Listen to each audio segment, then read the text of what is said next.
Hello friends, welcome to बायोनोकुलर।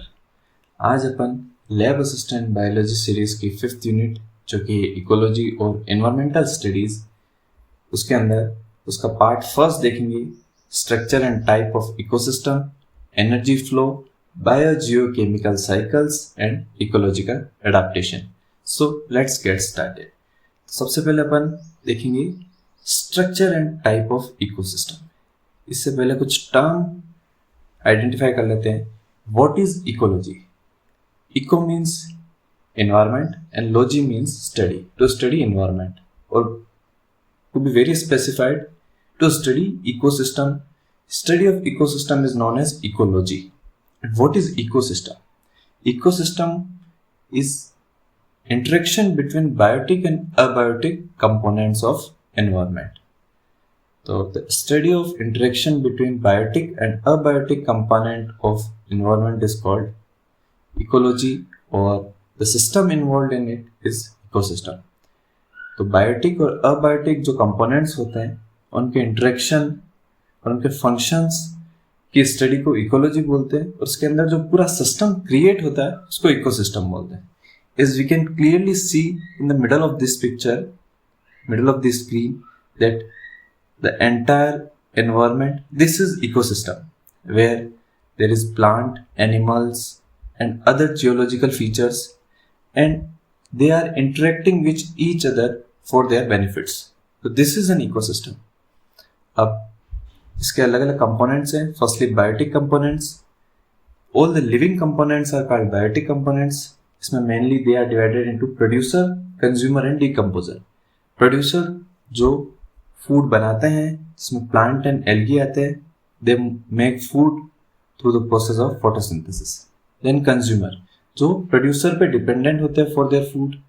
Now consumers are of mainly three type. Herbivores जो कि plants पे dependent होते हैं, carnivores जो कि herbivores पे dependent होते हैं, and omnivores जो plant and animal दोनों पे dependent होते हैं. Then decomposers, they also play important role in ecosystem.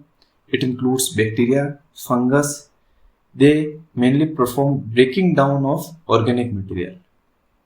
So these were the biotic components.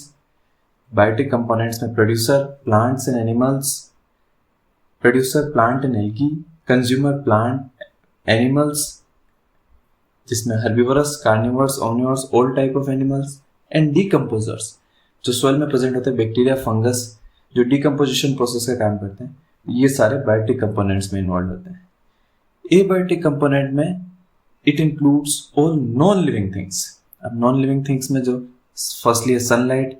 It is an ultimate source of energy on this earth.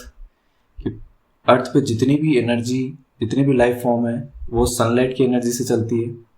Sunlight, then soil which provide nutrient and habitat for bacteria and fungus, then water and air. Air includes oxygen and carbon dioxide. तो these are all biotic components. And इन्हीं biotic और abiotic components के interactions when they complement the function of each other, की ये एक दूसरे के साथ इंटरेक्ट करते हैं और एक दूसरे की लाइफ को इजी बनाते हैं, इस पूरे एनवायरनमेंट को इकोसिस्टम बोलते हैं. अब टाइप्स ऑफ इकोसिस्टम में the main ecosystem are forest ecosystem which includes dense trees and diverse wildlife. Grassland ecosystem जिसमें ओपन फील्ड्स हैं, ग्रासेस एंड मैमल्स हैं जैसे कि savanna.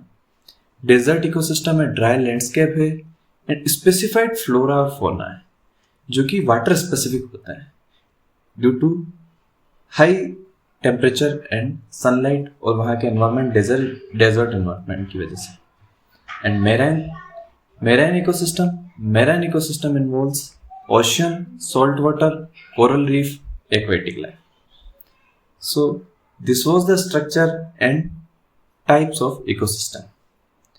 Now as we go deeper we will move towards the second point and the second topic inside first part, that is energy flow in ecosystem. Now there is energy flow in ecology. So there is an ecosystem, so there will be a flow of energy. ecosystem है तो हर एक component दूसरे पे dependent है उनकी life चलाने के लिए। तो मेन फॉर्म ऑफ एनर्जी तो है सनलाइट, जिसको प्लांट एब्जॉर्ब करते हैं। तो मेन सबसे ज़्यादा जो एनर्जी होती है वो बेसिकली प्लांट के पास होती है। अब इकोलॉजी में इकोलॉजिकल पिरामिड्स के थ्रू पढ़ते हैं अपन एनर्जी फ्लो। तो इकोलॉजी में एक इकोलॉजिकल पिरामिड होता है जिसमें बेस में सबसे पहले प्रोड्यूसर होता है, फिर primary consumer, then secondary consumer, then tertiary consumer. इनको ट्रॉफिक लेवल्स बोलते हैं और इनको सीक्वेंशली अरेंज किया जाता है कि कौन किसको खाता है। तो सबसे बेस पे आते हैं प्रोड्यूसर, प्लांट, ट्रीज, जो कि फोटोसिंथेसिस के थ्रू फूड बनाते हैं। फिर उनको प्राइमरी कंज्यूमर्स खाते हैं। प्राइमरी कंज्यूमर्स जो होते हैं हर्बीवोरस। देन हर्बीवोरस को फिर सेकेंडरी कंज्यूमर खाते हैं, वो होते हैं कार्निवोरस। एंड टर्शरी कंज्यूमर्स में ओमनीवोरस जो इन सबको खाते हैं। तो अपन लोअर ट्रॉफिक लेवल से अपर ट्रॉफिक लेवल की तरफ जब भी जाते हैं, जैसे किसी प्लांट को कोई हर्बीवोरस खाता है, फिर उसको कोई कार्निवोरस खाता है, फिर उसको कोई टॉप कार्निवोरस खाता है। तो जैसे जैसे अपन ऊपर वाले ट्रॉफिक लेवल पे जाते हैं तो सबसे पहले प्लांट की जितनी एनर्जी थी उसको अगर कोई खाता है तो उसकी 90% जो एनर्जी है वो हीट के फॉर्म में एनवायरमेंट में लॉस हो जाती है। ओनली 10% नेक्स्ट ट्रॉफिक लेवल में ट्रांसफर होती है। फिर जब उस हर्बीवोरर को कोई कार्निवोरर खाता है तो उसकी भी 90% जो एनर्जी है, उस 10% की 90% वो एनवायरमेंट में लॉस हो जाती है और सिर्फ 10% नेक्स्ट ट्रॉपिक लेवल में पास होती है। इसको बोलते हैं इकोलॉजी का 10% रूल, कि एक ट्रॉफिक लेवल से दूसरी ट्रॉफिक लेवल या अपर ट्रॉफिक लेवल की तरफ जब भी जाते हैं तो 90% जो एनर्जी होती है वो हीट की फॉर्म में एनवायरमेंट में लॉस हो जाती है, सिर्फ 10% एनर्जी ही ट्रांसफर होती है। इकोलॉजी में फूड चेन्स भी होती है, जैसे फूड चेन्स की कौन किसको खाता है इसकी एक चेन होती है। इसका एक एग्जांपल है घास, जिसको फिर रेबिट खाता है, रेबिट को स्नेक खाता है और स्नेक को फाइनली हॉक खाता है।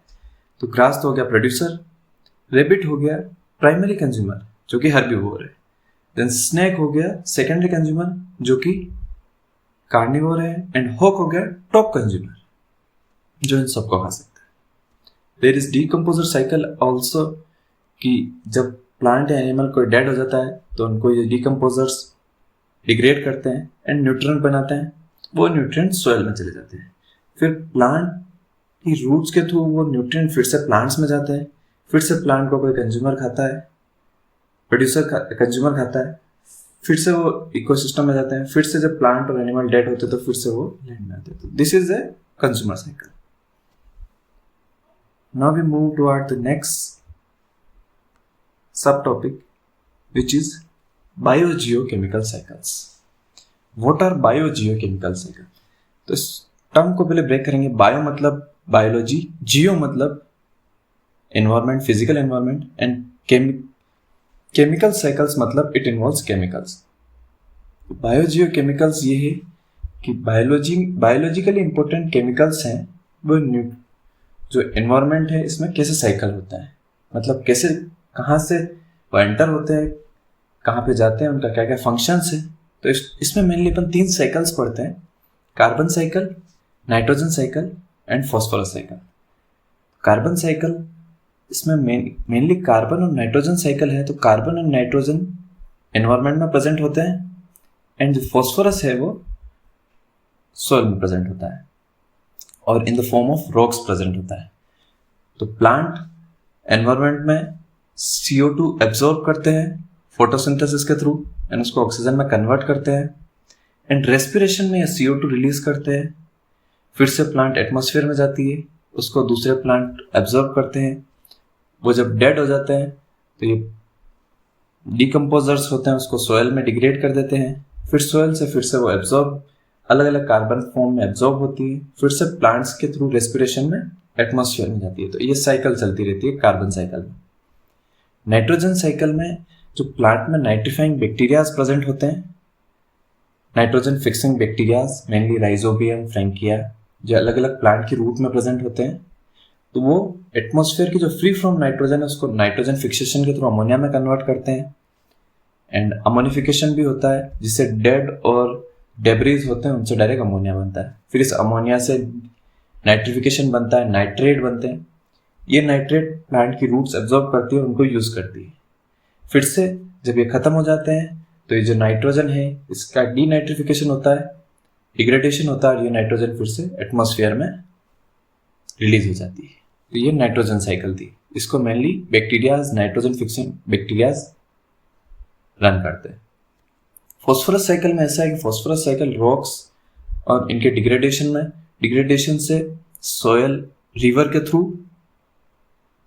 वाटर बॉडीज में आती है। यहाँ से ये सेडिमेंट हो जाती है और सेडिमेंटेशन के बाद फिर से रॉक में चली जाती है। वहाँ से इनका फिर से डिग्रेडेशन होता है और ऐसे ही इन्वायरमेंट में कभी एंटर नहीं करती। प्लांट इनको एब्जॉर्ब करते हैं। प्लांट और एनिमल में प्रेजेंट होता है फॉस्फेट इन वेरिएबल अमाउंट। वो जब डेड होते हैं तो इनका डिकम्पोजिशन हो जाता है, सॉइल में आ जाते हैं। सॉइल से फिर से रन ऑफ होकर ये वाटर में चली जाती है, सेडिमेंट हो जाती है। तो इसी तरह ये साइकिल चलती रहती है, plant to water, soil, then plant, water, soil again. ये एटमॉस्फेयर में रिलीज नहीं होती। तो this was all about biogeochemical cycles. Now we will move toward next part, that is ecological adaptations. तो इकोलॉजी में इतने सारे फंक्शंस परफॉर्म हो रहे हैं, वेदर इट इज बायोलॉजिकल और अबायोटिक, बायोटिक। तो जो प्लांट्स एंड एनिमल्स हैं वो सर्वाइव करने के लिए अलग अलग एडाप्टेशंस करते हैं to survive in adverse environment. तो इसमें प्लांट्स में मेनली इनको 3 टाइप्स में डिवाइड किया है, hydrophytes, xerophytes and halophytes. Hydrophytes मतलब जो प्लांट वाटर लविंग होते हैं, जो वाटर में ग्रो करते हैं। तो इनमें इनके भी 2 टाइप है, सबमर्ज्ड और फ्लोटिंग प्लांट। सबमर्ज्ड प्लांट जो पानी के अंदर डूबे हुए होते हैं, एंड फ्लोटिंग जिनकी रूट्स पानी में होती है पर वो ऊपर फ्लोट कर रहे होते हैं। तो इनमें क्या एडेप्टेशन होता है? तो इनमें होता है जो पेरेन्काइमा होता है वो एरेन्काइमा होता है। मतलब एरेन्काइमा type of parenchyma tissue present होता है जिनके अंदर गैसियस और स्पेस फील्ड होता है जो इन प्लांट्स को बायंसी प्रोवाइड करता है। स्टोमेटाज इनमें मेनली अपर जो एनवायरमेंट की साइड प्रेजेंट होती है, अपर जो शोइंग सरफेस है वहां पर प्रेजेंट होते हैं और उनका रूट सिस्टम रिड्यूस्ड होता है। Now xerophytic plants. Xerophytic plants वो होते हैं जो एक्सट्रीम टेम्परेचर और जहाँ पे पानी की बहुत कमी होती है वहां पे मेनली डेजर्ट एनवायरमेंट में ग्रो करते हैं। तो इनमें भी एडेप्टेशन होती है। तो इनमें एपिडर्मिस के ऊपर थिक क्यूटिकल होती है। इनमें स्टोमेटास होते हैं, संकेन स्टोमेटास होते हैं। इनमें स्क्लेरेन्काइमा टिश्यूज होते हैं। इनमें जो मेटाबॉलिक साइकिल होती है वो क्रेसुलिन एसिड मेटाबॉलिक फोटोसिंथेटिक साइकिल होती है। इनमें C3 और C4 साइकिल ऑपरेट नहीं होती। Now halophytes. हेलो मतलब सेलाइन, जो सेलाइन एनवायरनमेंट में ग्रो करते हैं। तो इनका एडेप्टेशन क्या है? तो जो सेलाइन पानी में है तो वहां पे ये मेनली जो न्यूट्रिएंट्स हैं उनको प्रॉपरली एब्जॉर्ब नहीं कर पाते हैं। तो इनकी जो रूट्स हैं वो अगेंस्ट द ग्रेविटी ग्रो करती है, जिनको निमेटोफोर्स बोलते हैं, और जो कि हाई ऑस्मोटिक प्रेशर जिसकी वजह से रूट्स में हाई ऑस्मोटिक प्रेशर होता है और जो अगेंस्ट द ग्रेविटी ग्रो करके बाहर आती है और रेस्पिरेशन परफॉर्म करती है। अब इकोलॉजिकल एडेप्टेशन प्लांट्स में देखें तो प्लांट्स में इनकेस किसी प्लांट को उसके प्रीडेटर से बचना है तो there is an phenomena called camouflage, जहाँ पे जो इसका एग्जांपल है कैमलियन मेनली, जो उसका जो बैकग्राउंड एनवायरनमेंट होता है उसके अकॉर्डिंग कलर चेंज करता है, जिससे कि इसके प्रीडेटर्स इसको एनवायरनमेंट के कॉन्ट्रास्ट में पहचान नहीं सकते।